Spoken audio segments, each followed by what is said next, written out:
Hello everyone. I Geeta Jain, science teacher of class 6, welcome you. Today I am here with part 8 of chapter 7, Getting to Know Plants. In today's session, we are going to study the text exercises. In the previous part, we have discussed question 1 and 2. Rest all the questions we will discuss it today. Question number 3. Can you find a plant in your house or in your neighborhood which has a long but a weak stem? Write its name. In which category would you classify it? Yes, in here about if we see the very common plant which we see over there. Yes, the money plant.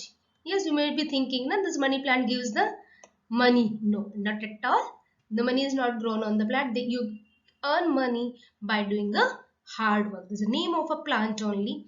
And there's a very common plant which we can see near around, and we keep it in a category of climber, and the climbers are the plants which has a long but a weak stem but take the support of the neighborhood and climbs up. Question number 4. What is the function of a stem in a plant? Yes, what function does a stem perform for the plant? There are the various functions which are performed by the stem. In that, the first function is the stem and its branches hold leaves to get maximum sunlight. How does it help? Yes, if they get the maximum sunlight, the photosynthesis process they can do easily. Second function, it transports water from roots to different parts of the plant. Function number 3, it transports food from leaves to different parts of the plant. And point 4, it bears leaves, flowers and fruits. I think all the 4 functions are clear to all of you. Question number 5. Which of the following leaves have reticulate venation? First of all, we all should know what is a reticulate venation. A reticulate venation in which the veins make a wave-like structure on the surface of the leaves. Yes, that venation is known as reticulate venation. That means all the veins are mingled with each other, or they make a net-like structure on the surface of the leaf. This sort of venation is known as reticulate venation. So this sort of venation is found in the coriander, tulsi and the China rose, which is also known as hibiscus, while wheat, maize and grass has parallel venation. Question number 6. If a plant has fibrous root, what type of venation do its leaves have? This is also very easy for us. If a plant has fibrous root, they will always have parallel venation. Clear everyone? Question number 7. If a plant has leaves with reticulate venation, what kind of roots will it have? If a plant has leaves with reticulate venation, it will have taproot. I think all of you are clear with this. Fibrous root, parallel venation, reticulate venation is there, then taproot. Question number 8. Is it possible for you to find out whether a plant has taproot or fibrous roots by looking at the impression of its leaf on a sheet of paper? Yes, without uprooting the plant also we can find it out that which sort of roots are present in a plant. Yes, if a leaf has parallel venation, then it will have fibrous root, and if a leaf has reticulate venation, then the plant will have taproot. So our answer is yes, we can find out whether a plant has taproot or fibrous root by looking at the impression of its leaves on a sheet of paper. If the leaf has parallel venation, then it is likely to have fibrous root. But if the leaf has reticulate venation, then the plant will have tap root. I think all of you are clear with that. Question number 9.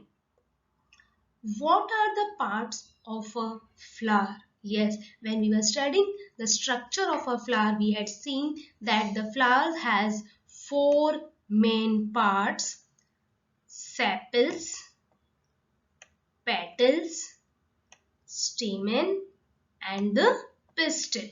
Clear? So sepals are the green colored part that covers the flower in its initial stage. That means when a flower is in the bud condition, then this sepals protect it. Petals, this form the colorful part of the plant. Yes, the most colorful part of the plant which attracts us are known as petals.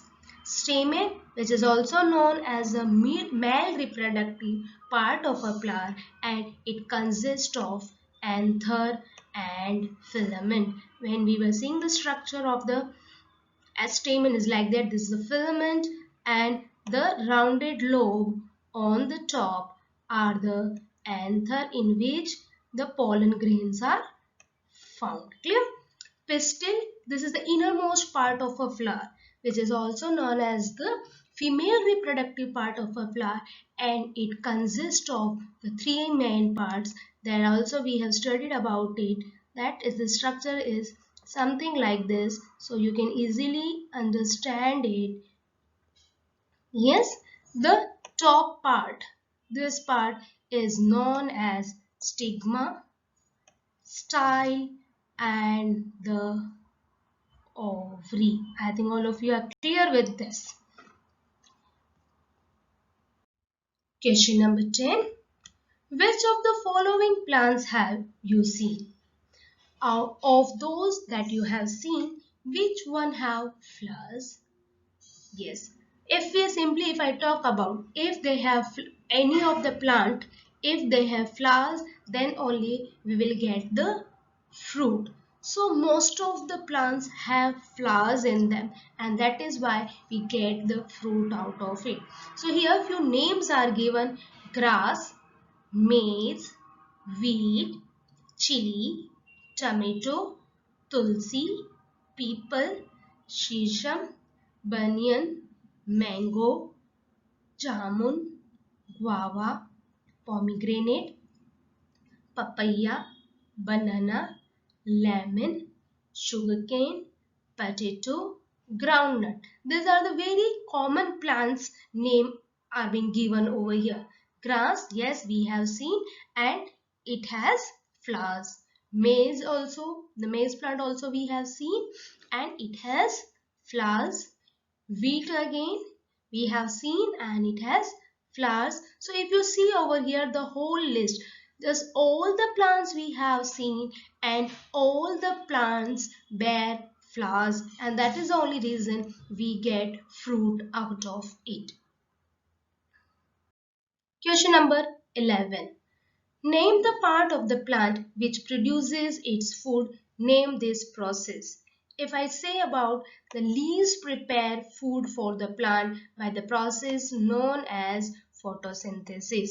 What does it use? It uses carbon dioxide, water, minerals, and in the presence of sunlight, leaves prepare food. And in the leaves, what is present? Yes, in the leaves, the pigment chlorophyll is present, in which the photosynthesis process takes place.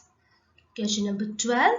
In which part of the flower you are likely to find the ovary? Yes, when we were seeing the structure of the flower, in that we had seen that in the pistil, the lowermost part which is swollen is known as ovary. The upper part is known as stigma. The thin, narrow tube-like structure which joins stigma to the ovary is known as style, and the swollen base part of the pistil is known as ovary. So we find ovary in pistil, and it is the lowermost part of the pistil. Question number 13, and this is the last question of the text exercises. Name two plants in which one has joint sepals and the other has separate sepals. So here are the few examples of plants with joint sepals are Datura, tomato, Loki, which is also known as bottle gourd, cotton. Plants with separate sepals are rose, mustard, lotus and lily. If you see in your textbook, there is a one grid is given where you have to find the name of the plant parts. You can go up, down, diagonally, forward or backward, and we have to find out the parts of the plant. See in the first line, what is the first word we are getting? Ovule, which is found inside the ovary. Stem gives support to the plant to stand straight. Vein, which is present inside the leaf. Flower, yes, the most beautiful part of the plant which attracts us. Stamen, the male reproductive part of a flower. Sepal, the green leaf-like structure which protects a flower when it is in the bud condition. Filament, it is the part of a male reproductive part, stamen. Then ovary, the female reproductive part of a plant. Then root, which absorbs water and minerals from the soil and gives support to the plant. Then midrib, the main vein present in the leaf. And the last branch, which comes out of the stem. I think all the text exercises are clear to all of you. Thank you and keep learning.